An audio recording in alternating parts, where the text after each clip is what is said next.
మీ అందమైన ప్రయాణం ప్రారంభించండి. 49 మీ తల్లిదండ్రులు కావాలనే కలలను సాకారం చేయడానికి సహాయపడుతుంది. నమస్తే. Welcome to Suman TV. నేను పద్మిని. ప్రస్తుతం పాటు ప్రముఖ ఆధ్యాత్మికవేత్త, సూర్య ఉపాసకులు, sun spiritual society founder Vikramaditya గారు మనతో పాటు ఉన్నారు. మాట్లాడదాం. సార్ నమస్తే సార్.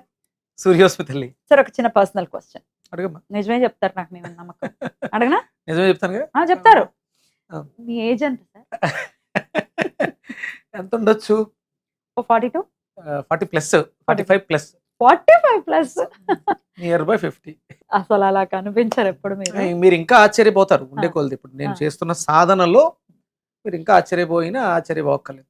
సూపర్. మిమ్మల్ని ఆశ్చర్యపరచటమే మీ నా ధ్యేయం. లక్ష్యం, నా ధ్యేయం. ఎందుకంటే మీకు నేను స్టార్టింగ్ లో మనం చెప్పేవాళ్ళం నేను ఎంతకాలం బ్రతుకుతారు అంటే 120 years పక్కా అని చెప్పారు. ఎందుకంటే మీకు కామాఖ్య ఉంది కదా, ఆ కొండ ఆయుర్దాయాన్ని పెంచే కొండ. దాని పేరు నీలాంచల పర్వతం. రాజ్యవర్ధనుడు అనే రాజుకి 365 సంవత్సరాలు ఆయుర్దాయాన్ని ఇచ్చింది. ఉజ్జయిని సామ్రాజ్యాధినేత చక్రవర్తి ఎవరు? విక్రమాదిత్య. విక్రమాదిత్య, అవును. ఆ పేరు విక్రమాదిత్య. వేరు విక్రమాదిత్య అని పెట్టేసుకున్నంత మాత్రాన అది కాదు. ఆయన సూర్య కాళీ ఉపాసకుడు. కాళీ అంటే ఎవరు? కాళీ అంటే కాలుడు. కాలుడు మళ్ళీ ఉజ్జయిని సూర్యుడేనా?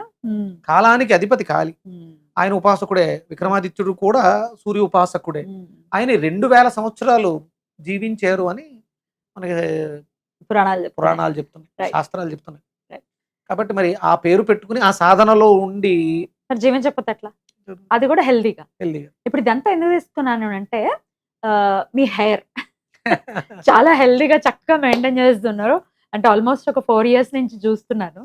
హెయిర్ వల్ల ఇబ్బంది అమ్మా అన్న సందర్భం ఏమీ లేదు. చక్కగా హెల్దీగా మెయింటైన్ చేస్తున్నారు. ఏమిటి ఆ సీక్రెట్ ఏంటి నాకు చెప్పండి. రకరకాల థియరీస్ వచ్చేస్తూ ఉంటాయి. హెయిర్ అనే టాపిక్ వచ్చినప్పుడు మీరు ఇది చేయండి, ఇది చేయండి. కొంతమంది డాక్టర్స్ ఏంటంటే ఆయిల్ పెట్టాల్సిన అవసరం లేదు అంటే అని కూడా వినడం జరిగింది.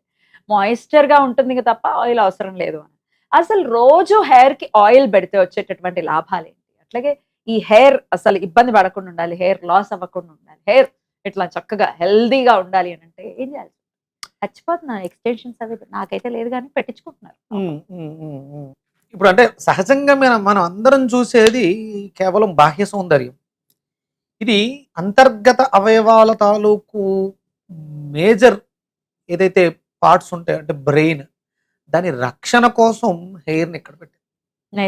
నేచర్ ఇది లేకపోతే లోపల అంటే బ్రెయిన్ యొక్క పనితనం మీద దాని ఎఫెక్ట్. అవునా? దాన్ని కామ్ చేయడం కోసం మనం అంటే ఒక కారు, మీరు కార్ డ్రైవ్ చేస్తుంటారు కదా, కారు దాంట్లో ఇంజన్ ఆయిల్ ఎందుకు పోస్తారు? పెట్రోల్ పోస్తే ఇంజన్ నడుస్తుంది కాదు, స్మూత్నెస్ ఉండాలి. అంటే ఆ ఇంజన్ రన్నింగ్ కావలసినటువంటి ఆ లూబ్రికెంట్ ఏదైతే ఉందో అది ఇంజన్ ఆయిల్ నుంచి వస్తుంది. ఇప్పుడు లూబ్రికెంట్ కూడా అంటే మన బండి నడవటానికి మనం తీసుకునే ఆహారం, దాన్ని మెయింటైన్ చేయడానికి ఎయిర్కి ఒక car oil, engine oil. Engine oil ఎలా అయితే కారు స్మూత్ గా డ్రైవ్ చేయడానికి అవసరం, మనకి కూడా ఇది అంత అవసరం. చాలా అంటే చేస్తున్నటువంటి పనికి తగ్గట్టుగా ఆ సాధన ఉత్కృష్టంగా ఉండడం కోసం ఇది చాలా అవసరం. తపస్సు చేసే వాళ్ళకి అంటే ఏమి ఉండవు, వాళ్ళు జటలు కట్టేస్తారు. వాళ్ళు ఏమి రాస్తే జుట్టు అంత పెరుగుద్ది. అవును, మాకేం మేము ఎన్ని రాసినా పెరగట్లేదు సార్, ఇంకా ఊడిపో. అసలు అంటే ఊడిపోతుందని ఆలోచనే ఉండదు నాకు. ఫస్ట్ ఊడదు కూడా. అంటే నేను ఎప్పుడు కూడా అంతర్గత అవయవాల మీద ఎక్కువ దృష్టి పెడతాం. ప్లస్ ఇక్కడ జనారణ్యంలో తిరుగుతున్నాం, ఇక్కడ ఉన్నటువంటి పొల్యూషన్ ఉంది కాబట్టి ఇక్కడ ఉన్నటువంటి పొల్యూషన్ యొక్క రక్షణ కోసం కంపల్సరీ అవసరం మనకి హెయిర్ ఆయిల్ అవసరం. ఎందుకంటే అది లోపలికి వెళ్లకుండా ఆపుతుంది.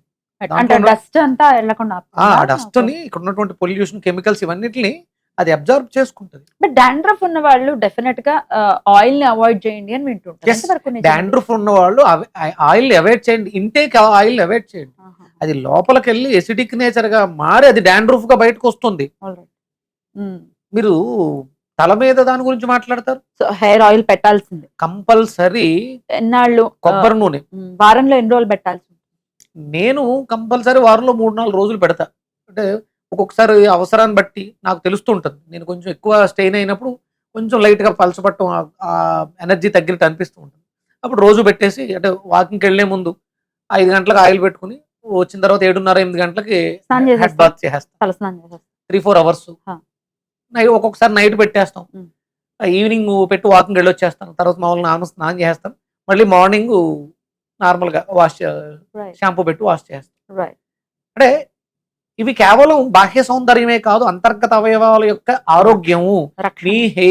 మీ హెయిర్ ఊడిపోతుందంటే లోపల ఇంటర్నల్ గా ఏదో డ్యామేజ్ జరుగుతుంది. మీరు దృష్టి దీని మీద పెట్టడం కాదు, ఉమ్. లివర్ మీద పెట్టండి. Right. మరి అప్పుడు లివర్ ని బాగు చేసేటటువంటి వెజిటబుల్ ఏంటి సార్? లివర్ ని మనం చాలాసార్లు చెప్పాం, లివర్ కోసం దొండకాయ అద్భుతంగా పనిచేస్తుంది. దీనికి కాంబినేషన్ గా అంటే సర్క్యులేటరీ సిస్టమ్, కింద నుంచి ఎనర్జీని పైకి తీసుకెళ్ళాలి, లేదా కిందకి పైకి కూడా బాడీ అంతా సర్క్యులేట్ అవ్వాలి, బ్లడ్ సర్క్యులేషన్ బాగుండాలి. Yes. అరటికాయలో పీచు ఎక్కువ ఉంటుంది. Correct. అది మన జుట్టుని సంరక్షించడం కంటే మనకు అట్టుపళ్ళు దానికోసమే పెట్టింది. Circulatory system, oxygen flow, blood circulatory. Hair కి బ్లడ్ ఫ్లో సరిగా సరిపోక, అందులో పోషకాలు సరిగా లేక జుట్టు ఊడిపోతుంది. అంటే మీరు మెడికల్ టర్మినాలజీలో మెడికల్ డాక్టర్లు చాలా చెప్పొచ్చు, నాకు అవన్నీ తెలియదు. మన జుట్టు యొక్క ఆరోగ్యాన్ని సంరక్షించుకోవడానికి మనకు కావాల్సిన పదార్థాల్లో లివర్ మీద ఎక్కువ ప్రభావం ఉంటుంది. అందుకని లివర్ కోసం దొండకాయ తీసుకుంటాం.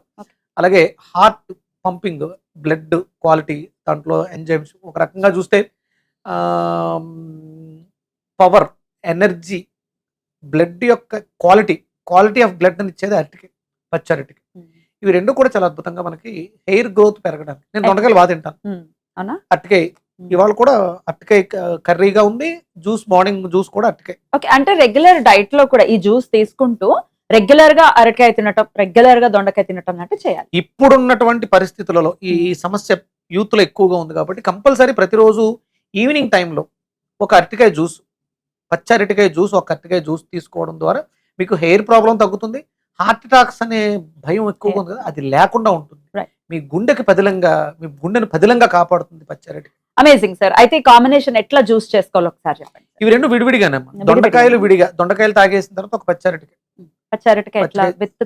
విత్ పీల్, తొక్కతో సహా చిన్న చిన్న ముక్కలు కట్ చేసుకోండి.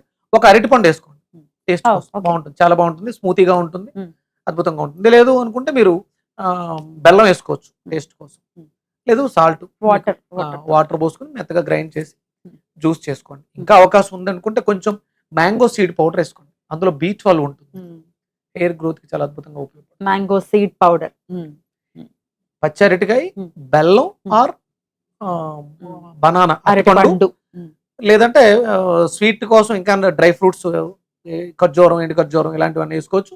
దాంట్లో ఇంకొంచెం బెటర్మెంట్ కావాలనుకున్నప్పుడు ఒక స్పూన్ మ్యాంగో సీడ్ పౌడర్ వేసుకుని జ్యూస్ చేసుకుని తాగండి, హెయిర్ గ్రోత్ కి ఉపయోగపడుతుంది. కంపల్సరీ దీనికి ముందు 10 దొండకాయలు జ్యూస్. కాన్స్టిపేషన్ ఉన్నా కూడా జుట్టు ఊడిపోయే ఛాన్సెస్ ఎక్కువగా, హీట్ లోపల ఎక్కువైపోయి కాన్స్టిపేషన్ ఉందంటే జుట్టు ఊడిపోతుందని చెప్పేయచ్చు.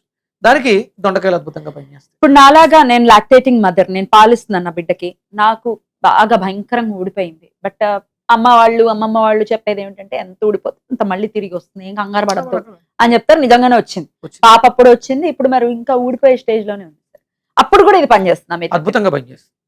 దొండకాయ అంటే పాలిచ్చే తల్లులకి దొండకాయ పాలను పుట్టిస్తుంది, బాగా పాలు పుడతాయి. ఇంకా దొండకాయ, అరటికాయ జుట్టు పెరగడానికి, అలాగే మీ గుండెని పదిలంగా, మీ లివర్ ని మరింత పదిలంగా కాపాడడానికి అద్భుతంగా. ఇవి తప్ప సృష్టిలో ఇంకొకటి లేవు. చాలా చక్కగా తెలియజేశారు సార్, ఖచ్చితంగా ఇది ఉపయోగపడుతుంది. So thank you so very much. నమస్తే. సూర్యోస్మిత.